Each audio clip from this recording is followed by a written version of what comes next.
We're back. These are the moments that I live for. It's a great weekend. Not only did I turn 22, not only did I get to watch some good old basketball, some good football, but if you tuned in last episode, you might know. See, not one, not two, but three. 3-0. First things first, we're gonna recap Michigan and Purdue. Now, I knew what was gonna happen. Let me chill. Things don't change in a season. Who you are is who you are. I think that you can develop. Teams obviously tweak some things and make some changes in the lineup, I guess you could say. There's a few things you can do to make your team look a little bit different, but when you have a turnover problem, that doesn't change. There's no I don't know what you can do to really fix the turnover bug, especially in a loaded conference like the Big Ten. Before the game, we talked about how Michigan had a huge turnover problem. This season, they're one of the worst offenses in the country strictly based on turnovers. Now, they got scorers. They got killers. They're guards. They can go. They're bigs. They can play. But they just turn the ball over. They like to play a fast-paced game, which I think kind of helps them out with their turnover problem because they're able to get it back, you can say. But when you play a good team like Purdue, that's not going to happen. It's not going to go like that. Braden Smith, man, he had a double-double. 24 points, 10 rebounds, almost had a triple-double. He finished with 7 rebounds. They forced 22 turnovers from Michigan. Purdue only turned it over 6 times in the game. Let me repeat myself.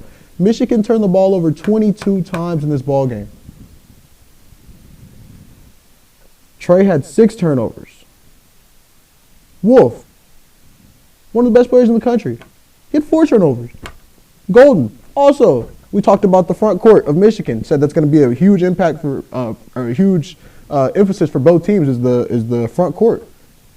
Golden had 4 turnovers. So every big player for Michigan was out there turning the ball over. Purdue, they were hitting shots early. Braden Smith was going. Trey Kaufman, he had a pretty good night. He shot 7 for 12, had 15 points, even threw in 2 steals. Purdue, they were moving around. This was probably their best game of the season.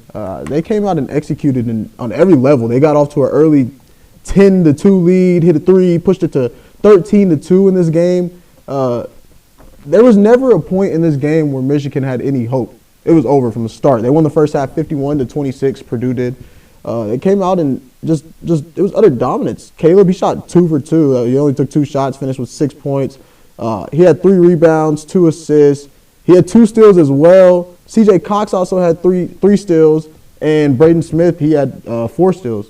So, I mean, hey, the turnover bug for Michigan, as we discussed prior to the game, yeah, I don't know if Michigan's going to be able to truly rebound from this. I think they got exposed earlier in the season when they lost to Minnesota and put off the close win against Northwestern. I think it really showed some of these top teams in the country, hey, this is how you beat Michigan. And I don't think that they're going to be able to overcome that this season. I think Purdue is also a really, really good team. I think that they are going to come out of the Big Ten and make a push to get into the Elite Eight, Final Four. I'm still really, really high on the SEC right now. I don't know if we really might finish with pretty much nothing but SEC teams. I like Purdue to make a run. Best team in the Big Ten. I've said this for weeks now.